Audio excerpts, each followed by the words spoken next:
Break के बाद एक बार फिर से आपका स्वागत है देश की बात में। जगदीश मुखी जी, लगता है कि विधानसभा चुनाव में जो राजधानी में हुए उसमें बीजेपी के सीनियर लीडर्स को तरजीह दी जाती तो नतीजे कुछ और होते बजाय किरण बेदी के। नहीं, ये एनालिसिस हमने किए हैं, मंथन भी किया है। एक रीज़न नहीं है, अनेक कारण होते हैं।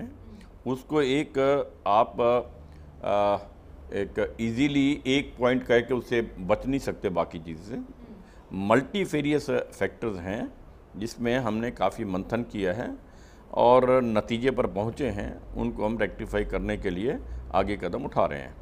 आज देखिएगा, उसके पश्चात आज भारतीय जनता पार्टी दिल्ली प्रदेश की ओर से जो हमने सदस्यता अभियान किया था, उसमें 16 तारीख से, यानी अभी से ही आज 16 तारीख से डोर टू डोर कैंपेन 2 महीने के लिए जो हमारे सदस्य बने हैं, 11 करोड़ सदस्य बने हैं, विश्व की सबसे बड़ी राजनीतिक पार्टी हम उभर करके आए हैं। तो उसमें जो सदस्य बने हैं मिस कॉल करके, आज हमारा एक टीम उनके घर पहुंचेगी, उनसे मुलाकात करेगी, चाय पिएंगी, उनको कुछ लिटरेचर देंगी, उनको मोदी सरकार की उपलब्धियां देंगी, उनको कुछ और पार्टी का लिटरेचर देंगी, उनके साथ उनके विचार सुनेंगी पार्टी के बारे में, वो क्या सोचते हैं, एमसीडी के बारे में क्या सोचते हैं, दिल्ली सरकार के बारे में क्या सोचते हैं, केंद्र सरकार के बारे में क्या सोचते हैं, और उनका फीडबैक लेकर के हम वापस आएंगे। उनमें से जो एक्टिव मेंबर बनने के लायक उनको एक्टिव मेंबर बनाएंगे, उनमें से किसी को प्रशिक्षण देने की ज़रूरत है उनको प्रशिक्षण देंगे। हमने जो कमी थी हमारे पार्टी लेवल उसको दूर करने के लिए पूरा तौर तरीका अडॉप्ट कर रहे हैं। आप लगातार जीतते आए जनकपुरी से, इस बार आप हार गए अपने ही दामाद से, कैसा महसूस कर रहे हैं? मैं दामाद से नहीं हारा हूँ, मैं भारतीय जनता पार्टी हमारी हारी वहाँ से आम आदमी पार्टी से। हमारे दामाद की बात करेंगे तो 4000 वोट ही मिले हैं सिर्फ। कोई और होता तो कम से कम 20-25 हज़ार वोट तो लेता है। विषय आप उसे पर्सनलाइज करने की कोशिश कर रही हैं, विच इज़ नॉट प्रॉपर। चुनाव हारे हैं 67 सीटों पर, सबके दामाद चुनाव लड़ रहे थे क्या वहाँ पर? Let us have a political discussion. आप जो कमियां रही हैं, चिंतन मंथन हुआ, कुछ निकल कर आया, और इसको मजबूत करने के लिए और जो दिल्ली सरकार काम कर रही है, जो आप कमियां देख रहे हैं, उनको जनता तक पहुंचाने के लिए आप क्या कर रहे हैं? बहुत करने की ज़रूरत है, करेंगे, किंतु आज लगता है कि हमारे करने की बजाय उनके अपने कारनामे खुल करके ऐसे आ रहे हैं। नित्य नए सवेरे उठते हैं कि नया एक गुल खिला हुआ नज़र आता है। आज 8 विधायकों के खिलाफ एफआईआर दर्ज हो चुकी है इस चुनाव के प्रति। उनके आम आदमी पार्टी के 8 विधायकों के खिलाफ एफआईआर दर्ज हो चुकी है। नित्य नया आपके होते हैं। आज उन्होंने सर्कुलर निकाल दिया है कि यहाँ पर जो है मीडिया अंदर नहीं आ सकेगा। पहले ये किया, उसका रिटॉर्ट किया, उसके बाद बता दिया कि मीडिया यदि कोई प्रेस किसी मंत्री के विरुद्ध लिखता है या उनकी तो उसके खिलाफ मानहानि का केस दर्ज किया जाएगा। और ये राइटिंग में ऑर्डर कर दिया चीफ सेक्रेटरी को और बाकी ऑफिसर्स को। अब एक तरफ तो वो हमेशा कहते रहे मानहानि के दावे का करते रहे, विरोध करते रहेंगे, और मीडिया ने उनको आगे उठा के ले आया। आज वो मीडिया के विरुद्ध जो चौथा स्तंभ है डेमोक्रेसी का, मजबूत स्तंभ है, उसके ऊपर उन्होंने आघात किया।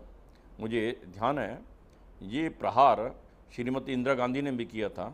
एमरजेंसी जिस दिन लगाई थी 24 जून 75 को, तो सबसे पहला ये किया था, पेपर ख़त्म हो गए थे जी, न्यूज़पेपर। यानी कोई भी व्यक्ति मीडिया पर या अखबार पर प्रतिबंध लगाता है तो सीधा सीधा ये जो हमारा अधिकार है मीडिया का उसको समाप्त करने की, इसलिए सुप्रीम कोर्ट ने उसे क्वैश कर दिया और उसके पीछे नया का सर्कुलर निकाल दिया। आपको लग रहा है केजरीवाल सरकार में अहंकार आ गया है? अहंकार भी है, डिक्टेटरशिप भी है, अराजकता भी है। मैं केवल अहंकार नहीं कहूँगा, तीनों चीज़ें हैं। सबसे बड़ी चीज़ है अराजकता।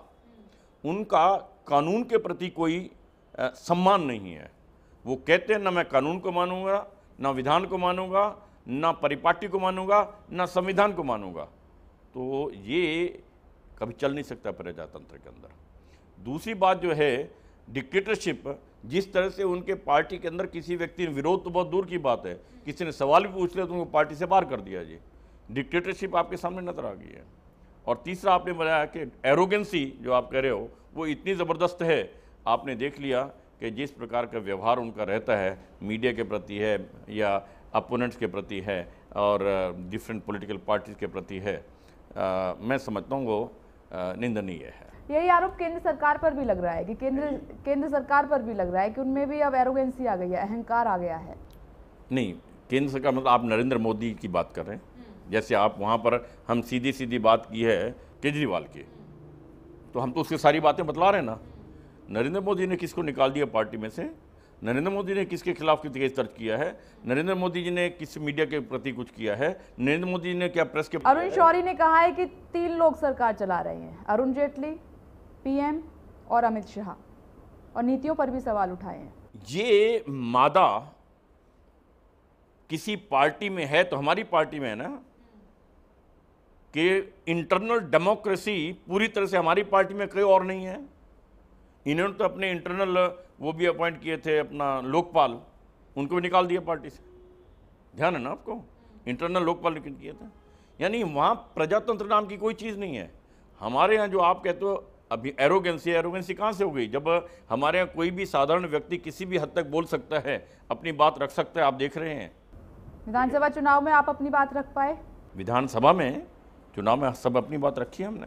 आपका भी सपना था सीएम बनने के लिए, आप भी रेस में थे। देखिए, आप दो चीज़ों को मिक्स मत कीजिएगा।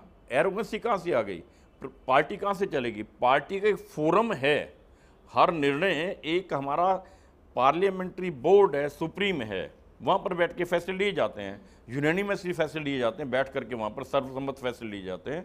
और जो भी फैसला लिया जाता है वो मुझे सूट हो सकता है ना करता हो सकता है आपको ना करता हो सकता है किसी और को ना करता हो, किंतु पार्टी में जो एक हमारी सर्वोच्च सत्ताधारी वो है, केंद्र है, उसके जो निर्णय उसको जब तक मानेंगे नहीं तो पार्टी नहीं चल सकती। केजरीवाल सरकार बहुत से ऐसे काम कर रही है, दिल्ली की जनता अब भी परेशान है, बिजली की समस्या है, पानी की समस्या है, सफाई की समस्या है बहुत। तो विपक्ष में होने के नाते आप लोग इतने सुस्त क्यों नजर आ रहे हैं? आखिर क्या वजह है, क्यों जोर जोर से मुद्दों को? मैं आपको एक बताना चाहता हूँ, दिल्ली के इतिहास में 67 से दिल्ली के अंदर चुनाव शुरू हुए, महानगर परिषद 93 में वो असेंबली बन गई। मैं तब से देख रहा हूँ 67 से बीजेपी एक बार सत्ता में आती है, एक बार कांग्रेस आती है, एक बार बीजेपी आती है, एक बार कांग्रेस, ये चलता रहा है। कांग्रेस और बीजेपी की अलग अलग संगठनें एक दूसरे के विरोध में खड़े होते हैं, किंतु एजेंडा दोनों का एक रहा है, विकास का एजेंडा रहा है। हमने कहा कि हमने इतने कॉलेज खोले, वो कहते हैं इस बार हमने इतने कॉलेज खोले। हमने कहा हमने यूनिवर्सिटी खोली, आईपीओ कहते हैं हमने ये यूनिवर्सिटी खोल दी है। हमने कहा हमने 20 फ्लाईओवर बनाए, वो कहते हैं हमने 12 बनाए हैं। हमने कहा, यानी सारा पूरा चुनाव हमारा इस आधार पर होता है शुरू से आज तक, उसी का परिणाम है। एक फेयर कंपटीशन होने के कारण विकास के लिए दिल्ली जो 16 नंबर पर हुआ करता था, पहले नंबर पर उभर करके आया। किंतु केजरीवाल की नीति बिल्कुल अलग है, उनका विकास से कोई दूर दूर का नाता नहीं है। वो दिल्ली के अंदर क्लास वार कराना चाहते हैं, वो गरीब को अमीर के खिलाफ लड़ाना चाहते हैं, वो सरकारी बजट से गरीबों को एक अपना सहयोगी बना करके राजनीतिक रोटियां सेकना चाहते हैं, जो दिल्ली के हित में नहीं होगा। महिला सुरक्षा आज भी बड़ा मुद्दा है। आम आदमी पार्टी ने भी सरकार में आने से पहले बहुत सारे वादे किए, आप लोगों ने भी वादे किए थे, लेकिन कुछ हो नहीं पाया, समस्या जिसकी तस बनी हुई है। क्या ये एक चुनावी मुद्दा ही है मात्र? नहीं, मैं आपकी बात से सहमत हूँ। ये एक ऐसा मुद्दा है, एक संवेदनशील मुद्दा है और पूरे भारत के लिए है, दिल्ली के लिए है, हर देहात के लिए है।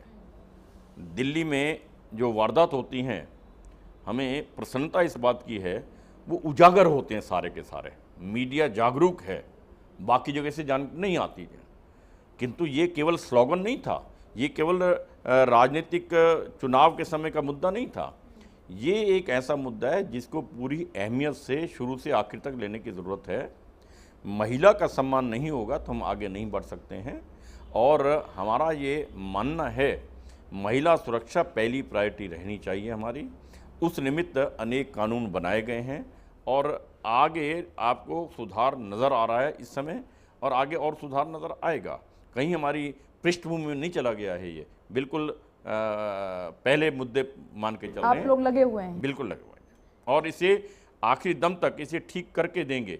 और मैं समझता हूँ कि जहाँ सरकार ये करेगी, वहाँ मैं ये भी सोचता हूँ कि समाज के अंदर महिला के प्रति जो पुरुष की सोच है ना, उसको भी बदलाव लाने की ज़रूरत है, जिसमें सामाजिक संगठनों का भी हमें सहयोग हम लेने के लिए। जगदीश मुखी जी, आपका बहुत बहुत शुक्रिया हमसे बातचीत करने के लिए, अपना कीमती समय हमें देने के लिए। और आप देखते रहिए देश की बात।